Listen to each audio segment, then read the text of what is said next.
Chapter 3. Nebuchadnezzar the king made an image of gold, whose height was 60 cubits, and the breadth thereof 6 cubits. He set it up in the plain of Dura, in the province of Babylon. Then Nebuchadnezzar the king sent to gather together the princes, the governors, and the captains, the judges, the treasurers, the counsellors, the sheriffs, and all the rulers of the provinces, to come to the dedication of the image which Nebuchadnezzar the king had set up. Then the princes, the governors, and captains, the judges, the treasurers, the counsellors, the sheriffs, and all the rulers of the provinces were gathered together unto the dedication of the image that Nebuchadnezzar the king had set up.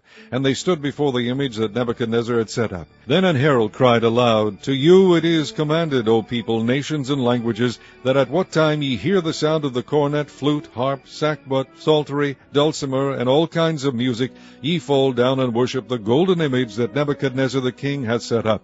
And whoso falleth not down and worshippeth shall the same hour be cast into the midst of a burning fiery furnace.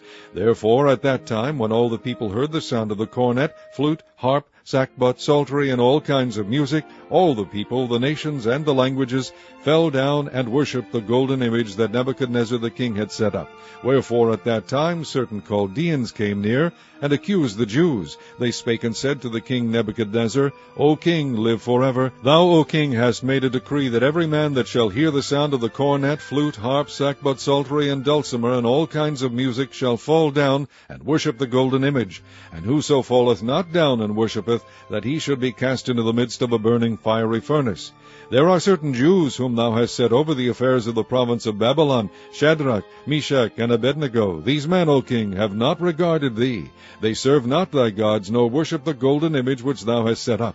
Then Nebuchadnezzar, in his rage and fury, commanded to bring Shadrach, Meshach, and Abednego.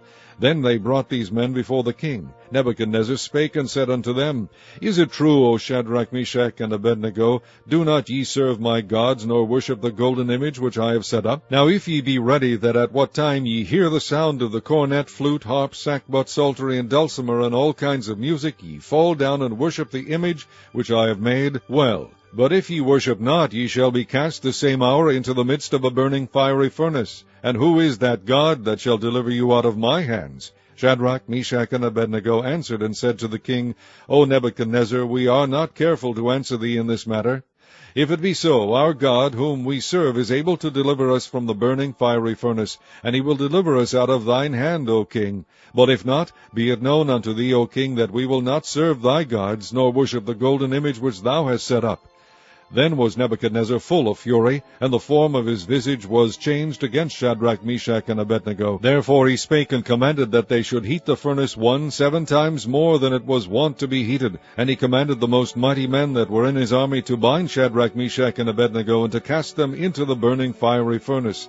Then these men were bound in their coats, their hosen, and their hats, and their other garments, and were cast into the midst of the burning fiery furnace. Therefore, because the king's commandment was urgent, and the furnace exceeding hot, the flame of the fire slew those men that took up Shadrach, Meshach, and Abednego. And these 3 men, Shadrach, Meshach, and Abednego, fell down bound into the midst of the burning fiery furnace. Then Nebuchadnezzar the king was astonied, and rose up in haste, and spake and said unto his counsellors, Did not we cast 3 men bound into the midst of the fire? They answered and said unto the king, True, O king. He answered and said, Lo, I see 4 men loose, walking in the midst of the fire, and they have no hurt, and the form of the 4th is like the Son of God. Then Nebuchadnezzar came near to the mouth of the burning fiery furnace, and spake and said, Shadrach, Meshach, and Abednego, ye servants of the Most High God, come forth and come hither. Then Shadrach, Meshach, and Abednego came forth of the midst of the fire. And the princes, governors, and captains, and the king's counsellors, being gathered together, saw these men, upon whose bodies the fire had no power, nor was an hair of their heads singed, neither were their coats changed, nor the smell of fire had passed on them. Then Nebuchadnezzar spake and said, Blessed be the God of Shadrach, Meshach, and Abednego, who has sent his angel, and delivered his servants that trusted in him, and have changed the king's word, and yielded their bodies, that they might not serve nor worship any god, except their own God. Therefore I make a decree that every people, nation, and language which speak anything amiss against the God of Shadrach, Meshach, and Abednego shall be cut in pieces, and their houses shall be made a dunghill, because there is no other God that can deliver after this sort. Then the king promoted Shadrach, Meshach, and Abednego in the province of Babylon.